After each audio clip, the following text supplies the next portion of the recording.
VOA World News. VOA 세계 뉴스입니다. 도널드 트럼프 미국 대통령과 김정은 북한 국무위원장 간의 2차 미북 정상회담이 오는 27일과 28일 이틀간 베트남에서 열립니다. 트럼프 대통령은 5일 의회에서 행한 신년 국정연설에서 이 같은 정상회담 일정을 공개했습니다. 하지만 베트남 어느 도시에서 회담이 열리는지는 밝히지 않았습니다. 언론들은 베트남의 수도 하노이와 함께 다낭이 유력한 것으로 보고 있습니다. 트럼프 대통령이 이날 연설에서 대담하고 새로운 외교의 일환으로 한반도의 평화를 향한 역사적인 노력을 계속하고 있다고 말했습니다. 트럼프 대통령은 북한에 억류됐던 미국인 인질들이 귀환했고 핵실험은 중단됐으며 15개월간 미사일 발사도 없었다며 자신이 대통령으로 선출되지 않았다면 지금 북한과 큰 전쟁을 하고 있었을 것이라고 말했습니다. 이어 아직 할 일이 많이 남아있지만 김정은 위원장과 관계가 좋다면서 27일과 28일 베트남에서 김정은 위원장과 다시 만날 것이라고 말했습니다. 2차 미북 정상회담은 지난해 6월 싱가포르에서 열린 역사적인 첫 정상회담 이후 8개월 만에 열리게 됩니다. 한편 스티븐 비건 국무부 대북정책특별대표는 6일 평양에서 북한 측 협상 상대인 김혁철 전 스페인 주재대사와 2차 미북 정상회담을 위한 실무 협상을 시작했습니다. 일본의 아베 신조 총리는 2차 미북 정상회담에 앞서 트럼프 대통령과 전화회담을 갖겠다고 말했습니다. NHK에 따르면 아베 총리는 6일 참의원에 출석해 2차 미북 정상회담 발표에 따른 일본 정부의 대응을 묻는 질문에 이 같은 의향을 밝혔습니다. 아베 총리는 트럼프 대통령과 직접 회담하는 것은 일정상 어렵다며 전화회담으로 북한의 핵과 미사일 문제 그리고 납치 문제를 논의하겠다고 말했습니다. 또 고노다로 외무상도 이날 참의원에 출석해 2차 미북 정상회담이 열리기 전에 마이크 폼페오 미 국무장관과 회담하는 방안을 검토하고 있다고 말했습니다. 또 일본 정부는 북한 문제를 담당하는 가나스키 겐지 외무성 아시아 대양주 국장을 8일 서울에 파견할 것으로 알려졌습니다. 도널드 트럼프 대통령이 오는 27일 베트남에서 2차 미북 정상회담을 갖겠다고 발표하자 아시아 국가들은 일제히 환영의 뜻을 밝혔습니다. 정상회담 개최지로 결정된 베트남 외교부는 한반도의 안보와 안정 그리고 평화를 위한 대화를 적극 지지한다고 말했습니다. 그러면서 베트남은 2차 미북 정상회담의 성공적 개최를 위해 당사국들과 적극 협력하고 지원할 준비가 돼 있다고 말했습니다. 베트남의 일반 주민들도 미북 두 나라가 회담을 통해 진전을 이루길 기대한다고 말했습니다. 한국 청와대도 2차 미북 정상회담을 환영한다는 입장을 밝혔습니다. 김의겸 청와대 대변인은 미북 정상은 이미 싱가포르에서 70년의 적대와의 역사를 씻어내는 첫발을 뗀 바 있다며 이제 베트남에서 더욱 구체적이고 실질적인 진전의 발걸음을 내디길 바란다고 말했습니다. 일본의 스가 요시히데 관방장관은 신속한 한반도 비핵화를 기대한다고 말했습니다. 계속해서 세계 뉴스 전해드립니다. 미국과 중국이 이달 말에 도널드 트럼프 대통령과 시진핑 국가주석 간의 정상회담을 추진하고 있는 것으로 알려졌습니다. 트럼프 대통령은 5일 미국 텔레비전 뉴스 진행자들과의 간담회에서 이달 말 시진핑 주석과 해외에서 만날 계획이라고 밝혔습니다. 하지만 구체적인 장소와 날짜는 언급하지 않았습니다. 이와 관련해 홍콩에서 발행되는 사우스차이나 모닝포스트 신문은 6일 트럼프 대통령이 베트남 다낭에서 김정은 위원장과 정상회담을 하는 기간에 시진핑 주석과도 회담할 예정이라고 보도했습니다. 중남미 베네수엘라의 전국 혼란이 계속되고 있는 가운데 니콜라스 마두로 대통령이 미국의 구호 물품을 거부했습니다. 미국 관리들은 5일 베네수엘라 접경지대에 식량과 의약품을 보냈지만 반입을 못하고 있다고 말했습니다. 이들에 따르면 미국은 야권 지도자인 후안 과이도 국회의장의 요청에 따라 식량 등을 베네수엘라로 보냈으나 국경 통과를 못하고 있습니다. 앞서 마두로 대통령은 4일 우리는 거지가 아니다라며 구호 물품을 거부할 뜻을 밝혔습니다. 지금까지 세계뉴스의 최홍기였습니다. 평양에서 이루어지는 미북 실무 협상에서는 2차 정상회담에 담을 핵목록 제출 합의 등 북한의 구체적인 비핵화 조치들이 나와야 한다는 지적이 이어지고 있습니다. 북한이 핵과 미사일 관련 시설을 군사 공격으로부터 보호하기 위해서 이를 분산시키는 작업을 하고 있다고 유엔 안보리 보고서가 지적했습니다. 오늘 북한 지역은 대체로 맑겠지만 동쪽 지방은 가끔 구름 많고 눈 내리는 곳도 있습니다. 아침과 낮 기온은 어제보다 최고 13도 더 떨어지는 곳도 있습니다. 아침 최저 기온은 영하 25도에서 0도, 낮 최고 기온은 영하 20도에서 영상 4도입니다. 바다의 물결은 동해 앞바다가 1.5에서 4m, 서해 앞바다는 1에서 3m로 일겠습니다. 첫 소식입니다. 도널드 트럼프 미국 대통령이 2차 미북 정상회담 날짜와 장소를 발표했습니다. 미북 정상회담은 지난해 6월 20일 싱가포르에서 열린 역사적인 첫 정상회담 이후 약 8개월 만에 열리게 됩니다. 이현철 기자가 보도합니다. 트럼프 대통령은 2차 미북 정상회담을 오는 27일부터 28일까지 이틀 동안 베트남에서 개최한다고 발표했습니다. Chairman Kim and I will meet again on February 27th and 28th in Vietnam. 트럼프 대통령은 5일 미 연방의회에서 행한 신년 국정연설에서 자신과 김정은 북한 국무위원장이 27일과 28일 베트남에서 다시 만날 것이라고 말했습니다. 다만 2차 미북 정상회담이 베트남 어느 도시에서 열리는지는 구체적으로 언급하지 않았습니다. 트럼프 대통령은 대담한 새로운 외교의 일환으로 한반도 평화를 위한 역사적인 노력을 계속하고 있다고 말했습니다. Our hostages have come home. Nuclear testing has stopped.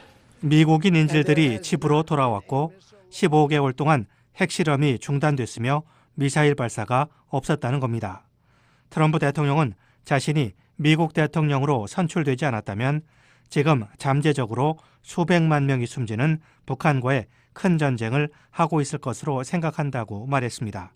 그러면서 아직 해야 할 많은 일들이 남아있지만 김정은 위원장과의 관계가 좋다고 덧붙였습니다. Much work remains to be done, but my relationship with Kim Jong-un. 앞서 트럼프 대통령은 지난 3일 CBS 방송과의 인터뷰에서 2차 미북 정상회담 일정과 관련해 국정연설이나 그 직전에 공개될 수 있다고 밝혔습니다. 그러면서 회담은 정해졌고 김 위원장과 자신 모두 회담을 고대하고 있다고 말했습니다. 그동안 2차 미북 정상회담의 장소로 베트남 하노이와 다낭이 유력한 후보로 거론됐습니다. 지난해 12월 마크 램버트 국무부 통화태 부차관보 대행이 베트남이 2차 미북 정상회담 개최지로 적합한지 확인하기 위해 베트남을 방문한 것으로 알려졌습니다. 올해부터 하원 외교위원회 공화당 간사를 맡고 있는 마이클 맥카우 의원은 지난달 BOA와의 인터뷰에서 2차 미북 정상회담이 베트남 하노이에서 열릴 가능성이 높다고 말했습니다. Yeah, I met with the East Asia Pacific. 맥카우 의원은 국무부 청사에서 동아시아 태평양 지역 주재 미 대사들을 만났다며 이같이 전했습니다. 반면 몽골도 2차 미북 정상회담 후보지로 거론됐지만 돈 오트 곤바에르 워싱턴 주재 몽골 대사는 BOA와의 인터뷰에서 몽골이 평양에서 가깝다는 지리적 이점도 있지만 혹독한 겨울 날씨 때문에 2차 정상회담 장소로는 무리가 있다고 말했습니다. 2차 미북 정상회담은 지난해 6월 12일 싱가포르에서 열린 역사적인 첫 정상회담 이후 약 8개월 만에 열리게 됩니다.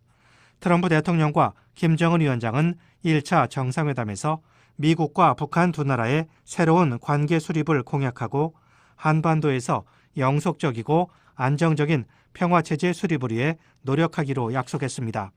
아울러 북한은 한반도의 완전한 비핵화를 향해 노력하는 것을 확약하고 미국과 북한은 이미 확인된 전쟁 포로와 실종자의 유해 발굴을 약속했습니다. 하지만 이후 비핵화 실무 협상은 한 달이 채 안 돼 교착 국면에 빠졌고 8월 말로 예정됐던 폼페이오 장관의 4차 방북은 발표 하루 만에 취소되기도 했습니다. 폼페이오 장관이 지난해 10월 평양을 방문해 잠시 돌파구가 마련됐지만 김영철 북한 노동당 부위원장이 11월로 예정됐던 뉴욕 방문을 연기하면서 교착 상태가 계속됐습니다. 하지만 트럼프 대통령은 김정은 위원장과 지속적으로 친서를 주고받으며 관계를 이어갔습니다. 특히 지난달 18일 김영철 부위원장이 워싱턴을 방문해 마이크 폼페오 국무장관을 만나고 이어 백악관에서 트럼프 대통령을 면담하면서 돌파구가 마련됐습니다. 이어 1월 19일부터 2박 3일 동안 스웨덴에서 미북 실무협상이 진행됐습니다. 스티븐 비건 국무부 대북정책특별대표는 지난달 31일 스탠퍼드 대학 연설에서 북한과의 협상에서 완전한 핵 목록과 모든 핵시설 폐기를 요구하겠다고 밝혔습니다. 또한 비핵화 이전에 제재를 풀지 않을 것이라면서도 많은 상응 조치를 준비하고 있다며 종전과 평화체제 구축 등을 언급했습니다. 한편 폼페오 장관은 이날 국정연설이 끝난 뒤 발표한 성명에서 북한과의 역사적인 진전 등 트럼프 대통령의 외교적 의제들이 미국을 더욱 안전하고 존경받으며 번영하게 만들었다고 말했습니다. BOA 뉴스 이현철입니다.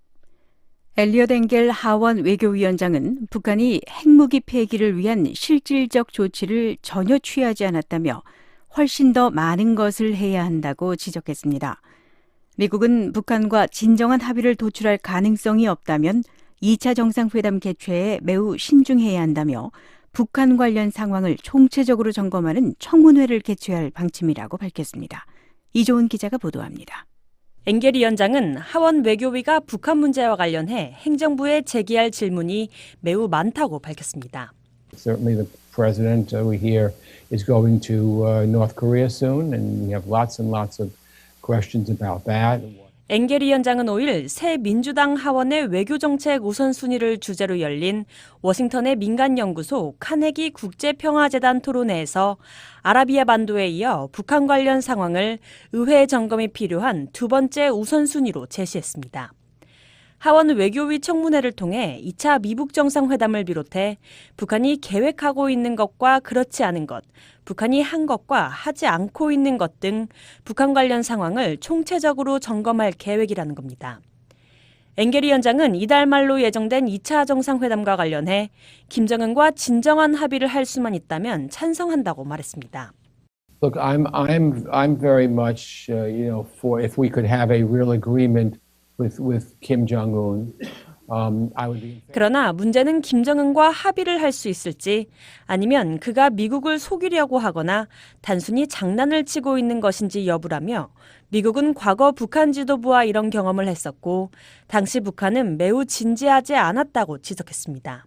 이어 2차 정상회담에서 좋은 결과가 나오기를 바라고 있다면서도 그러나 단순히 김 위원장의 속임수에 걸려들게 될 것이라면 매우 조심해야 한다고 강조했습니다. I'm sort of, hoping that some good can come out of it because if some good comes out of it, if you 또 미국은 판단이 흐려지지 않도록 해야 할 것이라면서 2차 정상회담은 진정한 평화를 위한 것이지 단지 국제 무대에 서서 자신이 중요하다고 느끼길 원하는 김정은에 대한 것이 아니라는 점을 분명히 해야 한다고 덧붙였습니다. we're going to have to make sure that we're not being snookered, as we would say. 그러면서 김정은은 더 많은 것을 해야 한다고 촉구했습니다.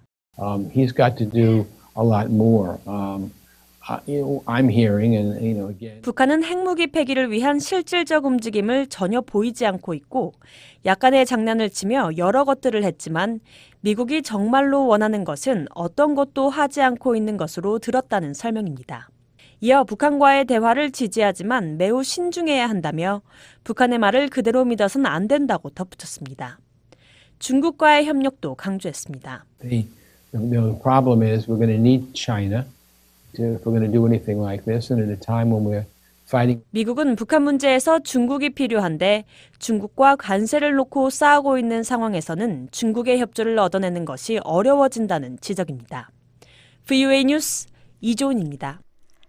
평양에서 이루어지는 미북 실무 협상에서는 2차 정상회담에 담을 핵목록 제출 합의 등 구체적인 북한의 비핵화 조치들이 나와야 한다는 지적이 이어지고 있습니다.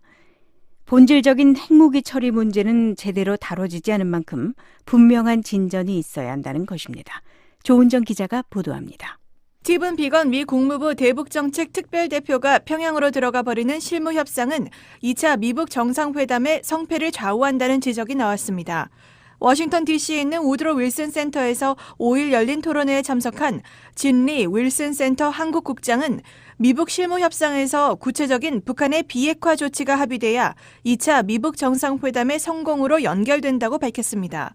He's really got to nail them down on what those steps are going to be. What we don't want is to go into this summit from this top-down level and the two leaders deciding what they're going to do without anything prepared in advance, because that will be to Kim Jong-un. 비건 특별대표는 실무 협상에서 북한의 비핵화 조치들이 무엇인지 못을 박아야 하며 사전 준비 없이 두 정상이 만나 결정을 내리는 일은 없어야 하고 만일 그럴 경우 김정은에게만 이득이 될 것이라는 지적입니다. 진리 국장은 이어 북한이 원하고 있는 것은 제재 해제와 경제 지원, 평화 조약이라며 미국은 항상 이런 카드를 갖고 있다는 사실을 잊지 말아야 한다고 강조했습니다. 그러면서 북한이 비건 대표를 평양으로 초청한 것은 좋은 신호라고 분석했습니다.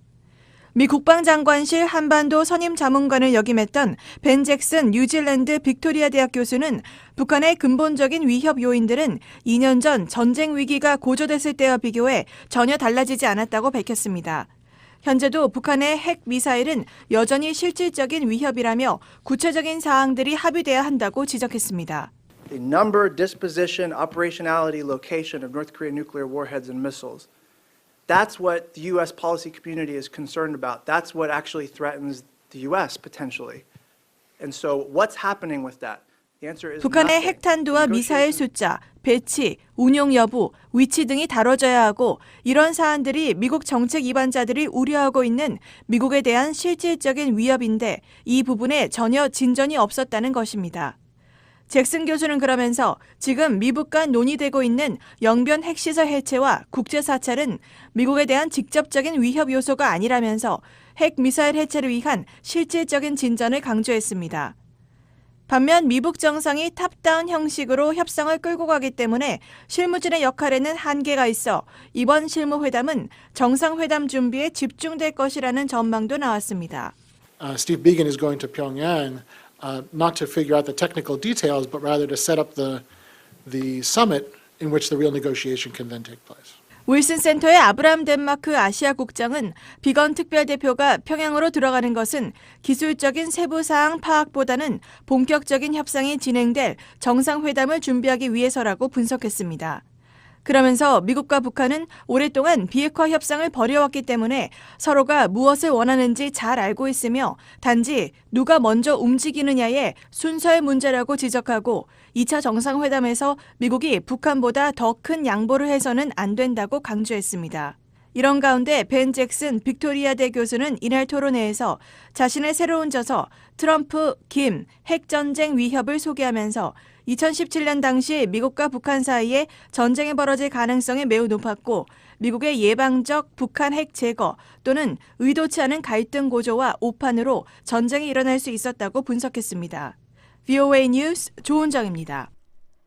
도널드 트럼프 대통령은 김정은 북한 국무위원장과의 개인적 관계가 북핵 문제를 해결할 것이라는 착각에 빠져서는 안 된다고 조셉 나이 전 국무부 부차관이 지적했습니다.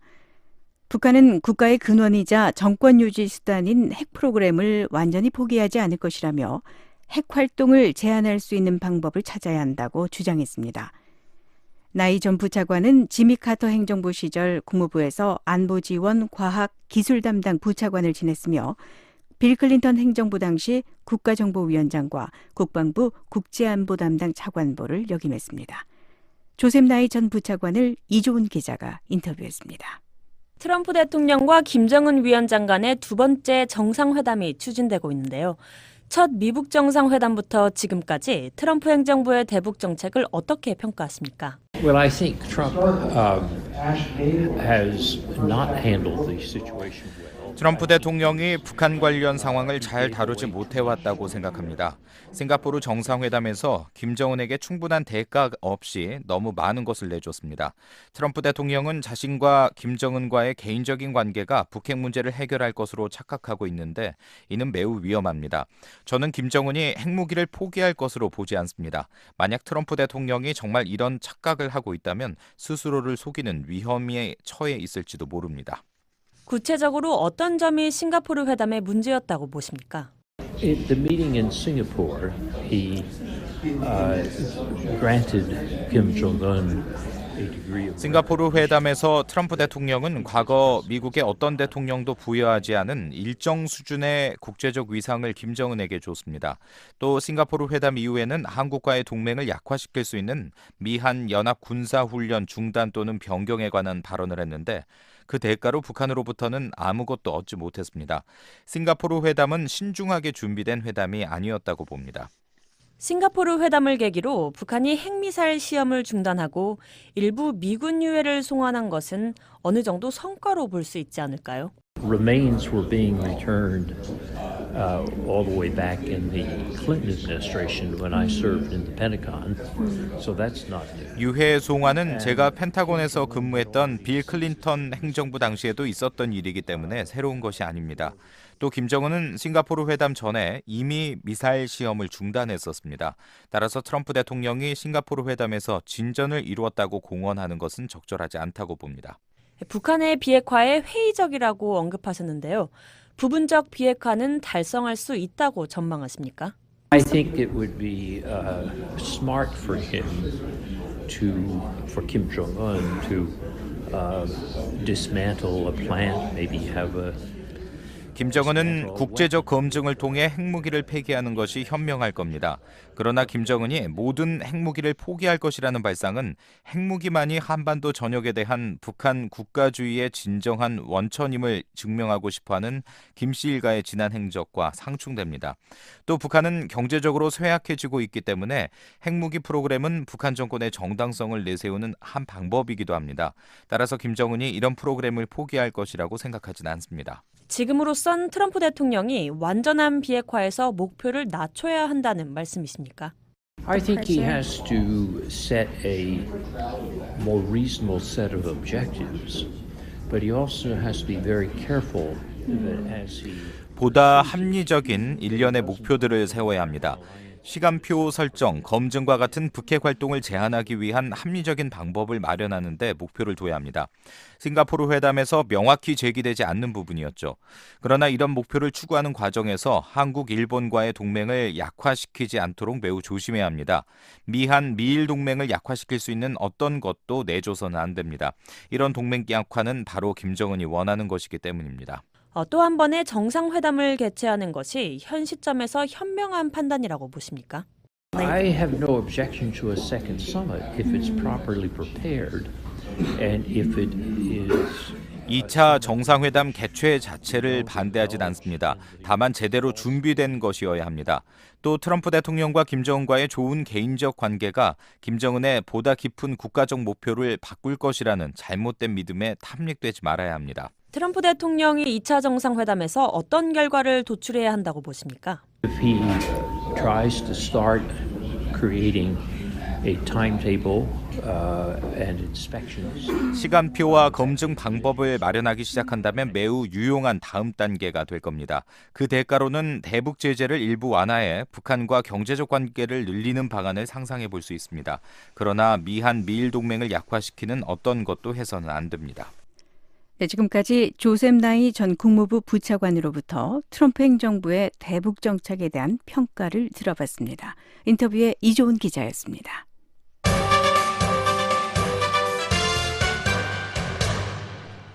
미국에 살고 있는 한인 이산 가족들은 2차 미북 정상회담 개최 움직임에도 불구하고 북한에 있는 가족을 만나기 위한 노력에 전혀 진전이 이루어지지 않고 있다고 말했습니다. 미북 관계가 개선돼야 상봉이 가능할 것이라며 정상회담 결과에 기대를 나타냈습니다. 이현철 기자가 보도합니다. 재미 이산가족 상봉 추진위원회 이차희 사무총장은 최근 BOA와의 전화통화에서 이산가족 상봉을 위한 미북 접촉이 추진되다가 지난해 말 중단된 것으로 들었다고 말했습니다. 갑자기 이게 중단이 된 겁니다. 북한에서 이게 자기들이 호의적으로 이게 다 오케이 돼서 하다 갑자기 중단이 돼서 우리가 1월 달에 들어와서 영문을 모르는 것도 지금까지. 이 사무총장은 지난해 11월 중순 국무부 고위관리로부터 북한에 화상이나 전화상봉을 제한할 것이라는 이야기를 들었다고 말했습니다. 하지만 이후 12월 중순에 국무부로부터 갑자기 북한과의 연락이 끊겼다는 연락을 받았다고 덧붙였습니다. 이 사무총장은 북한이 갑자기 접촉을 중단한 이유를 몰라 답답하다고 말했습니다. 미국 서부 샌프란시스코에 본부를 둔 북가주 이북오도연합회 백행기 회장도 지금 한인 이산가족 문제에 전혀 진전이 없다며 그 이유는 북한 때문이라고 말했습니다. 제일 문제는 지금 미국 국무성에서 하느냐 안 하느냐 그게 중요한 게 아니라 북한 당국이 과연 그 일을 우리한테 협조를 하느냐에 그게 달려있지. 백 회장은 2017년 10월에 북한 당국으로부터 이산가족 상봉을 적극 지원하겠다는 얘기를 듣고 15건의 생사 확인을 북한에 요청했지만 2건에 대해서만 회답이 온 이후에는 아무런 연락이 없는 상태라고 말했습니다. 그러면서 미국인 대학생 오토 원비어 씨가 북한에 억류돼 있다 미국에 돌아온 지 며칠 만에 사망한 사건으로 미국인들의 북한 방문이 금지되는 등 미북 관계가 악화된 것이 가장 큰 문제라고 지적했습니다. 지난 2012년부터 뉴욕의 유엔 주재 북한 대표부와 접촉하며 한국계 미국인들과 북한에 있는 가족들 간의 생사 확인과 상봉을 위해 노력해온 백 회장은 북한 대표부로부터 조금만 기다려달라는 이야기를 듣고 있다고 말했습니다. 조금만 기다려주라. 조금만 기다려주면 좋은 소식이 있을 것이다. 그리고 지금 그 문제가 계속 진지하게 진행하고 있고 그 일을 담당하는 부서에서 열심히 찾고 있으니까 조금만 기다려 주십시오. 지금 이러한 상황입니다. 백 회장은 미북 관계가 개선되면 이산가족 상봉 문제는 쉽게 풀릴 것이라며 앞으로 열릴 2차 미북 정상회담 결과에 큰 관심과 기대를 갖고 있다고 말했습니다.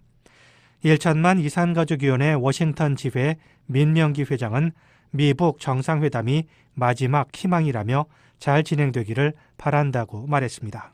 또 북미 관계가 잘 이루어짐으로 인해서 자연적으로 우리 재미이산 가족 상봉 이것도 자연적으로 원활하게 소통이 잘 될 거로 생각되기 때문에 북미 이제 그 정상회담이 잘 이루어지기를 우리는 이제 바라는 거죠.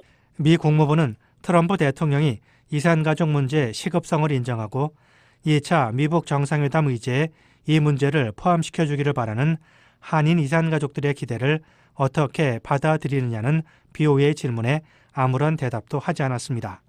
남북한 간에는 지난 2000년 이후 모두 21차례 이산가족 상봉이 이루어졌지만 미국과 북한 간에는 지금까지 공식적인 이산가족 상봉이 단 한 차례도 이루어지지 않았습니다. 이 때문에 일부 한인 이산가족들은 친북단체나 브로커를 통하는 방식으로 북한의 가족들을 만났지만 여기에는 적지 않은 추가 비용이 들었습니다. 지난해 10월과 11월 엘리엇 엥겔 의원 등 민주당 하원의원 10명은 미북 이산가족 상봉을 촉구하는 서한을 트럼프 대통령에게 보냈습니다. 의원들은 트럼프 대통령이 북한과 협상을 진전시키면서 미국 내 한인 이산가족 상봉 문제를 인도주의적 우선순위로 다뤄야 한다고 밝혔습니다. 특히 한인 이산가족들이 고령으로 시간이 얼마 남지 않았다는 점을 지적하면서 한인 이산가족 상봉이 북한과의 관계 정상화 시 최대 관심사가 돼야 한다고 말했습니다. 민주당 소속의 브래드 셔먼 하원 외교위 아태 소위원장은 최근 BOA와의 인터뷰에서 현재 강력히 추진하고 있는 사안 중 하나가 한인 이산가족 상봉 문제라고 말했습니다. 그러면서 이른 봄쯤에 이산가족 상봉 촉구 결의안을 상정할 계획이라고 밝혔습니다. 재미 이산가족 상봉 추진위원회 이차희 사무총장은 한인 이산가족들이 빠르게 고령화되고 있다며 하루가 급하다고 말했습니다. 저희들 나이가 그렇습니다. 80대, 90대입니다. 그러니까 매일 이게 달라집니다. 이게 숫자가. 그러니까 하루가 급합니다. 우리는. BOA 뉴스 이한철입니다. 북한이 핵과 미사일 관련 시설을 군사 공격으로부터 보호하기 위해서 이를 분산시키는 작업을 하고 있다고 유엔 안보리 보고서가 지적했습니다. 선박 간 환적이 크게 늘어난 사실과 중동 등에 무기를 판매하려 했던 사례 등이 담긴 것으로 전해졌습니다. 함지아 기자가 보도합니다. 유엔 안보리 대북제재위원회 산하 전문가 패널은 북한의 핵과 미사일 프로그램이 여전히 유지되고 있다고 밝혔습니다. AP통신은 5일 자체적으로 입수한 전문가 패널의 연례 보고서를 인용해 북한의 지도자들은 기습적인 공격을 막기 위해 미사일 조립과 시험 시설을 분산시키고 있으며 공항 등 민간 시설이 이용되고 있다고 보도했습니다. 그러면서 북한이 조립과 보관, 시험 장소들을 분산시키고 있다는 일관된 동향에 대한 증거를 보고서가 확인했다고 덧붙였습니다. 보고서에는 북한이 공해상에서 벌이는 환적 행위에 대한 내용도 포함된 것으로 전해졌습니다. 로이터 통신은 보고서를 인용해 북한이 석유 제품과 석탄에 대한 불법 선박 간 환적을 크게 늘리면서 안보리 결의를 계속 위반하고 있다고 보도했습니다. 그러면서 전문가 패널은 최소 570만 달러에 달하는 57만 6천 배럴 이상의 석유 제품이 한 차례 환적됐다는 증거를 갖고 있다고 덧붙였습니다. 유엔 안보리는 지난 2017년 12월 채택한 결의 23975를 통해 연간 북한에 반입할 수 있는 석유와 휘발유 등 정제유 공급 상한선을 50만 배럴로 정한 바 있습니다. 그러나 이후 북한은 공해상에서 다른 나라 선박과 맞대는 방식으로 상한선을 초과한 유류를 공급받고 있다는 지적입니다. 이와 더불어 AP통신은 전문가 패널이 대북제재 위반과 관련된 내용에 대해 조사를 하고 있다며 조사 대상에는 북한의 핵 프로그램을 위해 원심 분리기를 비밀리에 조달하도록 도운 아시안의 회사와 기관, 개인들이 포함되어 있다고 전했습니다. 이와 더불어 중동과 아프리카의 무장단체와 정부들의 대량의 군사장비를 판매하려 한 혐의에 대해서도 조사를 하고 있다고 덧붙였습니다. 북한은 중개인을 통해 예멘의 후티 반군이나 리비아, 수단 등에게 소형 무기와 군사장비 등을 제공하려고 시도한 혐의도 받고 있습니다. 또한 보고서에는 은행들과 보험회사들이 사실을 인지하지 못한 채 선박 간 환적에 연루된 선박들에게 보험을 제공하거나 관련 자금을 이체한 사례도 담긴 것으로 알려졌습니다. 한편 안보리는 지난해 발표됐어야 하는 중간 보고서를 5개월 가까이 공개하지 않고 있습니다. 앞서 니키 헬리 전 유엔 주재 미국 대사는 지난해 9월 러시아가 전문가 패널을 압박해 중간 보고서의 내용을 수정했다며 수정 전 원본 형태로 공개돼야 한다며 보고서를 차단한 바 있습니다. 언론들에 따르면 당시 보고서에는 중국과 러시아 등의 약 300여 개 기관과 개인이 유엔 제재를 위반하며 북한과 합작 사업을 진행한 의혹이 제기됐었습니다. 상황에 따라 이번 보고서 역시 공개되지 않을 가능성도 열려 있습니다. 대북제재위원회 산하 전문가 패널은 지난 2009년부터 북한과 주변 나라들의 대북제재 위반 사항들을 연례 보고서에 담고 있으며 지난 2017년부터는 중간 보고서가 의무화돼 매년 2차례씩 보고서를 발표하고 있습니다. 올해 보고서는 지난 1일 유엔 안보리 15개 이사국에 회람됐으며 이사국들은 오는 25일 관련 회의를 개최해 보고서 공개 여부를 결정할 예정입니다. BOA 뉴스 함지아입니다. 유엔 대북제재위원회가 안보리에 제출한 보고서를 통해 북한은 핵미사일의 조립과 제조, 시험 시설들을 분산하는 증거들이 있다고 보고한 것으로 알려졌습니다. 핵 전문가들은 북한의 핵시설 은폐 가능성을 지적하면서 이런 이유들 때문에 철저한 신고와 검증이 필요하다고 지적했습니다. 박승혁 기자가 보도합니다. 유엔 대북제재위원회 산하 감시단은 북한이 핵과 탄도미사일 프로그램을 그대로 유지하고 있고 핵미사일 시설 등을 여러 곳에 나눠 분산시키는 일관된 증거를 찾았다는 내용이 담긴 보고서를 지난 1일 안보리에 제출한 것으로 전해졌습니다. 국제원자력기구 IAEA 사무차장을 지낸 올리 하이노넨 박사는 핵 관련 시설들에 대한 북한의 은폐 가능성을 지적했습니다. 제조 공정상 시설 장소 분산은 상식적일 수 있지만 북한이 의도한다면 주요 핵시설들은 얼마든지 숨겨놓을 수 있어 완전한 목록 신고와 외부 검증이 꼭 필요하다고 강조했습니다. You know the equipment which they have acquired from abroad for the key processes. So you want to see that equipment where it is. And then it has to fit with their declaration and explanations. 미국의 정보 당국은 북한이 주요 공정을 위해 해외에서 반입한 장비들을 추적해왔기 때문에 이런 장비들이 어디에 있는지 반드시 북한의 신고 목록과 비교해서 확인하라는 것입니다. 하이노넨 전 사무차장은 그러면서 정확한 검증의 첫 단계는 북한의 핵 목록 신고를 받아내는 것이며 바로 그것이 북한의 속임수를 차단하는 길이라고 강조했습니다. North Korea actually doesn't know what you know, so they take a big risk if they hide something and then it turns out that they were caught. 북한은 국제사회가 어디까지 알고 있는지 확실히 모르기 때문에 북한이 신고 목록에 거짓 정보를 담아서 제출했다가는 국제사회의 거짓이 탄로날 가능성이 있다는 것입니다. 백악관 대량 살상무기 조정관을 지낸 게리 세이모어 브랜다이스대 교수는 북한이 신고 목록을 제출하고 검증을 제대로 받아들일 가능성에 대해 회의적인 반응을 보였습니다. 비핵화 협상이 이루어져도 북한은 일부 시설을 은폐할 것이기 때문에 북한의 핵 프로그램을 100% 알아내기는 어려울 것이라고 전망했습니다. 하지만 미국이 북한의 실험 중단과 핵 분열 물질 동결 등을 이끌어낼 수 있다면 현 단계에서는 현실적인 성공으로 간주할 수 있다고 말했습니다. So the best we can do is a limit on North Korea's capability. And you limit capability through, moratorium on testing, limits on fissile material production, maybe some elimination of missile capacity.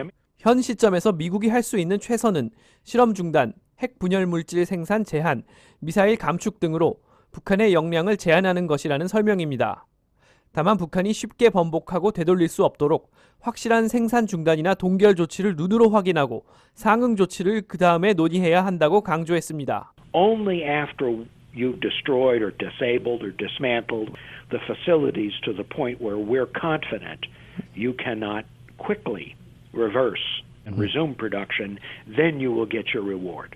미국 협상단은 북한에 분명하고 단호하게 폐기 또는 폐쇄를 요구해야 하며 북한의 조치가 충분하다고 확신할 때에만 제재 완화 등 상응 조치를 줘야 한다는 것입니다. 유엔 감시단은 또 보고서를 통해 북한은 지속적인 유류 불법 거래 등으로 대북 제재를 약화시키고 있다고 지적한 것으로 알려졌습니다. 이와 관련해 국무부는 VOA에 국제사회가 단결에 대북 제재를 충실히 이행해야 한다면서 미국의 목표는 변함없이 최종적이고 완전히 검증된 북한 비핵화, 즉 FFVD라고 밝혔습니다. VOA 뉴스 박승혁입니다. 러시아 정부가 유엔 안보리 결의에 따라 올해 연말까지 북한 노동자들을 모두 돌려보낼 것이라고 밝혔습니다.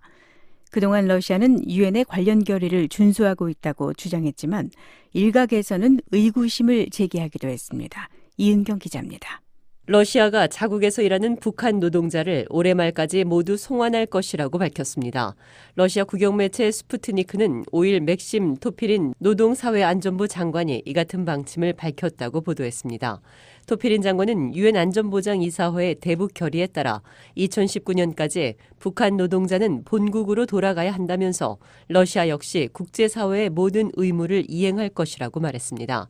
지난 2017년 채택된 유엔 안보리 대북결의 23755와 23975는 북한 해외 노동자에 대한 신규 노동 허가를 전면 금지했고 2019년 말까지 모두 북한으로 귀국시키도록 하고 있습니다.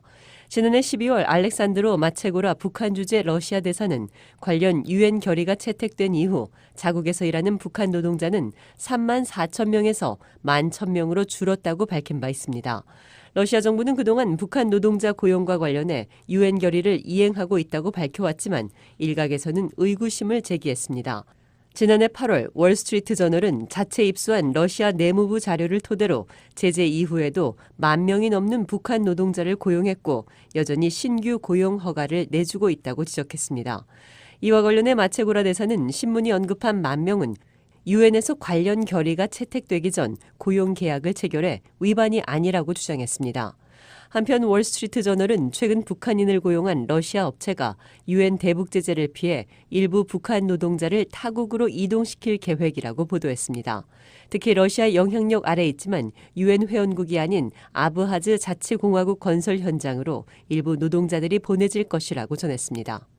VOA 뉴스 이은경입니다. 한국 내 최대 통일 관련 민간 지원 단체가 청년들이 공감하는 맞춤형 통일 지원 사업과 대북 의료, 시장 경제 활성화 프로젝트 지원을 준비하고 있다고 밝혔습니다. 특히 한국 내 탈북 청년 사업가들이 주도적으로 통일 역량을 갖출 수 있도록 법률과 마케팅 등 포괄적 지원도 강화할 계획이라고 밝혔습니다. 서울 김영건 특파원이 통일과 나눔재단의 전병길 사무국장을 인터뷰했습니다. 우선 통일과 나눔이란 단체가 어떤 단체인지 간단히 소개를 부탁드립니다. 재단법인 통일과 나눔은 2015년 5월에 설립된 단체이고요. 민간 차원에서 통일을 준비하기 위해서 통일에 관련된 기금을 모으고 그 기금을 통해서 다양한 통일 사업을 지원하는 단체입니다. 그럼 좀 더 구체적으로 얼마나 많은 예산을 갖고 얼마나 많은 단체들을 어떤 방식으로 돕고 있는지. 저희가 2015년도에 설립된 이후에 국민 모금운동을 펼쳤습니다. 그래서 한 170만 명 정도가 참여하셨고요. 여태까지 모금된 금액은 한 3,100억 정도가 모금이 됐습니다.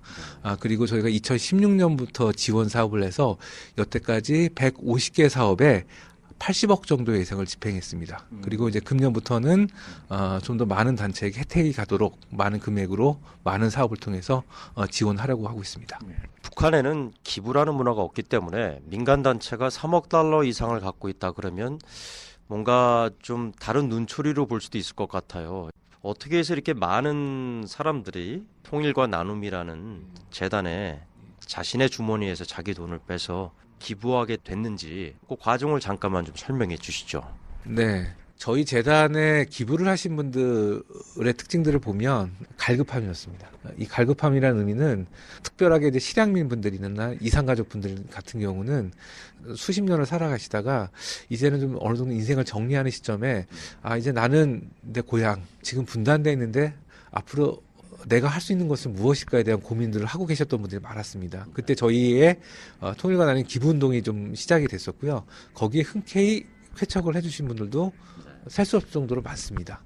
그리고 여러 가지 뭐 정치적인 이유나 종교적인 이유나 혹은 이제 그냥 인류애적 그런 인도주의라든지 그런 관점에서도 다양한 좀 기부가 좀 이루어졌었고요. 확실히 그 탈북민들도 기부를 하러 오셨었습니다. 남한에 와서 북한 문제를 바라보게 됐고 그 상황에서 나도 뭔가를 하고 싶다고 하신 분들이 많았습니다. 그 여러 지원 사업 중에 그 다음 세대의 통일 그런 분야에 대해서 상당히 집중하실 계획이라고 들었는데 왜 그런지 또 구체적으로 어떤 지원을 준비하고 계신지요? 지식정보화 시대가 됐고 그다음에 글로벌 시대가 됐고 우리 젊은 친구들도 20대 30대 친구들도 이전의 세대와는 좀 다르게 통일 의식이라든지 그다음에 우리가 주변에서 살고 있는 그 산업 삶의 환경들이 막 바뀌었습니다. 그래서 좀 더 과거와는 다른 좀 새로운 세대에 맞는 그런 통일 또 평화운동을 통해서 저희가 여러 창의적인 사업들을 개발하고 지원하는데 지금 현재 재단에 좀 재단이 거기에 좀 포커스를 맞추고 있습니다. 한국에서 한 여론조사 대학생 한 1,000명을 대상으로 여론조사를 한 것을 보면 남북한 통일에 대해서 남한 위주로만 가는 게 아니냐 그런 지적도 있는 것 같습니다. 거기에 대해서는 어떻게 보시는지요? 여태까지 우리가 통일을 하면 왜 좋으냐를 얘기할 때 대부분 통일의 편익적인 부분을 많이 생각을 했었습니다. 그래서 그게 당연히 이제 경제적인 이유로 이제 귀결이 됐다고 생각하고요. 통일은 단순하게 뭐 땅의 통일이 돼서 우리가 북한의 자원을 얻는 게 아니라 사람의 통일이 먼저 가야 된다고 생각합니다. 그래서 나와 다른 사람들을 이해할 수 있는 프로그램들이 공감할 수 있는 프로그램들이 필요한 것 같고요. 그리고 그 공감을 통해서 그럼 저 사람하고 내가 어떤 일을 같이 할 수 있을까? 라는 게 저희가 프로그램 할 때 대전제이기도 합니다. 그래서 대표적으로 저희가 지원하는 프로그램 중에 이제 우리온이라는 프로젝트가 있습니다. 이 프로젝트는 지금까지 탈북민을 지원한다고 하면 정부에서 만든 프로그램대로 탈북민들이 그것을 따라하는 방법들이 진행됐습니다. 근데 탈북민 스스로 인터넷 사이트를 만들고 그다음에 그들 스스로 네트워크를 하고 그 안에서 다양한 정보가 오가는 프로젝트들은 여태까지 있지 않았습니다. 그래서 지금 탈북민 관련된 정보 유통되는 것을 보면 지금 남북하나재단이나 통일부 쪽에서 정보를 만들어서 유통하는 것보다 탈북민 스스로 사이트를 만들고 그다음에 그 정보가 필요한 사람들에게 정보를 전달하는 방법이 더 효과적입니다. 그래서 저희는 정부가 하시는 일들도 존중을 하지만 탈북민 스스로 정보를 모으고 사람을 모으고 직접적으로 사업을 할 수 있도록 그다음에 그 안에서 본인들 스스로 이야기를 하다 보면 본인들 필요는 더 잘 알게 됩니다. 그래서 그 필요들을 찾아가는 역할을 좀 해주고 있고요. 탈북 청년들이 새로운 사업을 시작하는 그 창업을 지원하는 프로그램도 있다고 그러던데요. 거기에 대해서 좀 더 자세히 설명해 주시죠. 저희가 지원하는 프로젝트 중에 더 브릿지에서 하는 탈북민 창업 지원 프로젝트가 있습니다. 대부분 다 우리나라 온 탈북민들은 창업이나 취업 지원을 받을 때 기존에 이제 남한 위주의 그다음에 남한 중심의 프로그램, 기존에 돼 있는 프로그램을 받는데 이것도 이제 맞춤형 탈북이 됩니다. 그래서 일단은 탈북민 창업가가 단순하게 와서 무조건 남한 프로그램 따라가는 것이 아니라 그들이 갖고 있는 어떤 잠재의식, 그들이 갖고 있는 기술들, 그들이 갖고 있는 어떤 생각이나 아이디어들을 직접적으로 모아서 창업을 하게 해주고 그 다음에 창업의 현장에서 실질적으로 부딪히는 회계나 마케팅이나 법률적인 문제도 포괄적으로 지원하는 방식으로 해서 한 단체가 원스톱으로 탈북민을 지원할 수 있도록 하는 지금 시스템을 구비해 놨습니다. 그 재단 이름이 통일과 나눔입니다. 그러니까 뭐 통일도 중요하지만 또 나눔도 중요한 것 같은데요. 북한과 북한 주민들과 나누는 사업이라든가 그런 프로그램들이 있는지요? 저희가 지금 북한과 교류를 하거나 혹은 대북 지원 사업에도 관심을 갖고 있습니다. 하지만 이제 실질적으로 지금 대북 아직까지 제재 국면이기 때문에 직접적으로 적극적으로 나서고 있지 못하고 있습니다. 기회가 되면 저희가 정부나 여러 사회단체들과 보조를 맞춰서 북한과 교류 협력할 수 있는 또 기회가 생길 줄 압니다. 아주 긴급하게 지원될 부분은 북한의 이제 뭐 결핵 프로그램이라든지 보건 의료 프로그램이 있을 것 같고요. 또 한 가지는 북한도 오래지는 않지만 시장 경제에 대해서 좀 관심을 갖고 여러 프로그램들을 지금 도입하는 걸로 알고 있습니다. 그래서 직접적으로 북한에서 시장 경제에 관련돼서 저희가 북한 관료라든지 북한의 학자들이라든지 북한의 학생들을 대상으로 시장 경제 관련된 프로그램들을 앞으로 좀 하고자 하는 생각을 갖고 있습니다. 통일에 대한 그림에는 뭐 정부나 여러 단체 정치인들마다 각기 다른 그림을 그리는데요. 통일과 나눔이란 재단에서는 통일을 어떻게 정의하고 어떤 통일을 지향하십니까? 저희가 생각하는 통일은 대한민국 헌법 4조에 나와 있는 통일을 지향합니다. 자유민주적 기본 질서에 의한 통일 방안을 저희는 재단의 그거는 기본 방침이고요. 그리고 가장 바라는 통일은 인간의 존엄성이 존중되는 통일을 바랍니다. 그래서 통일 지상주의도 아니고 통일을 위해서 어떠한 수단과 목표를 가리지 한다고 생각하지는 않습니다. 하지만 남한도 그렇고 북한도 그렇고 인간의 기본적인 것들이 존중이 되고 존엄받을 때 그리고 그 존엄성을 바탕으로 해서 서로 교류하고 협력하고 그리고 그 바탕 위에서 서로 하나가 되려고 노력하는 것들 그런 것들을 바라고 있습니다. 네, 끝으로 이제 2019년인데 이 통일을 위해서 주로 이제 어떤 사업에 주로 초점을 맞추시고 어떤 프로젝트를 좀 강화할 예정이십니까? 아무리 봐도 저희 관심사는 청년들입니다. 그래서 청년들이 다양하게 통일을 상상하고 통일을 꿈꿀 수 있는 다양한 프로젝트를 지금 준비 중에 있고요. 그에 관련된 이제 공모 사업을 진행할 겁니다. 그래서 또 한 가지는 저희가 이제 금년에 의미 있게 생각하고 준비하는 프로젝트는 금년 11월 9일이 베를린 장벽이 무너진 지 딱 30주년 되는 날입니다. 예전에 처음에 독일이 통일됐을 때 그런 말들이 회자가 됐답니다. 정치적 레짐의 통일은 1년이면 가능하고 경제는 10년이면 가능하고 그 다음에 사회문화 통일은 한 세대 30년이 걸린다는 얘기가 있었습니다. 그래서 벌써 이제 레짐의 통일이 이루어졌고 경제도 지금 차이가 많이 줄어들었는데 아직까지 사회문화는 좀 문제가 계속 발생하는 걸로 알고 있습니다. 그래서 그것들을 뭐 한반도 통일하고 독일 통일이 좀 다른 부분이 있겠지만 베를린 장벽 붕괴 30주년이 나름대로 세계사에 끼친 영향도 크고 그 다음에 어떤 서로 다른 투체제가 통합이 돼서 30년이 됐기 때문에 그것들을 이제 한반도 통일의 하나의 또 좀 본보기로 좀 들여다 볼 수 있는 여러 가지 좀 프로그램들을 준비하고 있습니다. 네. 네. 지금까지 한국 내 최대 통일 관련 민간단체인 통일과 나눔의 전병길 사무국장으로부터 청년 지원 사업을 강화하는 배경과 계획에 대해서 들어봤습니다. 인터뷰에 서울 김영건 특파원이었습니다. VOA 세계뉴스입니다. 도널드 트럼프 미국 대통령과 김정은 북한 국무위원장 간의 2차 미북 정상회담이 오는 27일과 28일 이틀간 베트남에서 열립니다. 트럼프 대통령은 5일 의회에서 행한 신년 국정연설에서 이 같은 정상회담 일정을 공개했습니다. 하지만 베트남 어느 도시에서 회담이 열리는지는 밝히지 않았습니다. 언론들은 베트남 수도 하노이와 함께 다낭이 유력한 것으로 보고 있습니다. 트럼프 대통령은 이날 연설에서 대담하고 새로운 외교의 일환으로 한반도의 평화를 향한 역사적인 노력을 계속하고 있다고 말했습니다. 트럼프 대통령은 북한에 억류됐던 미국인 인질들이 귀환했고 핵실험은 중단됐으며 15개월간 미사일 발사도 없었다며 자신이 대통령으로 선출되지 않았다면 지금 북한과 큰 전쟁을 하고 있었을 것이라고 말했습니다. 이어 아직 할 일이 많이 남아있지만 김정은 위원장과 관계가 좋다면서 27일과 28일 베트남에서 김정은 위원장과 다시 만날 것이라고 말했습니다. 2차 미북 정상회담은 지난해 6월 싱가포르에서 열린 역사적인 첫 정상회담 이후 8개월 만에 열리게 됩니다.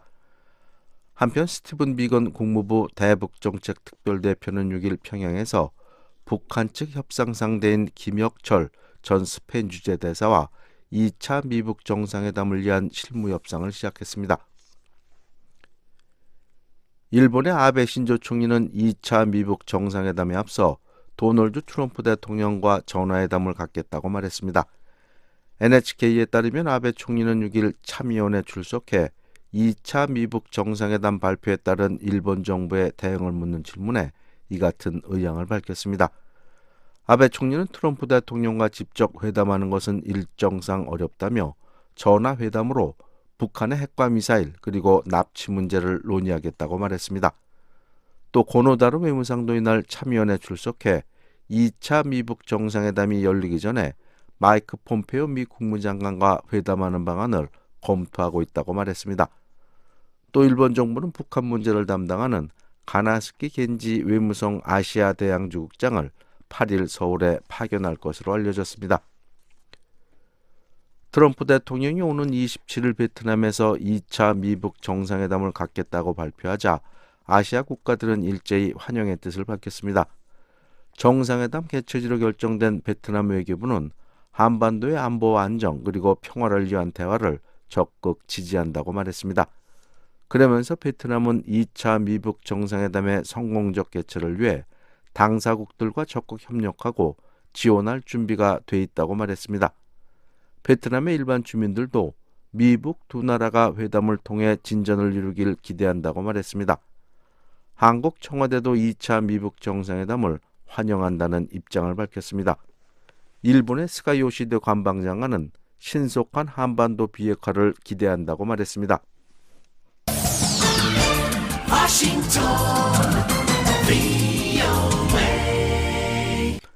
계속해서 세계 뉴스 전해드립니다.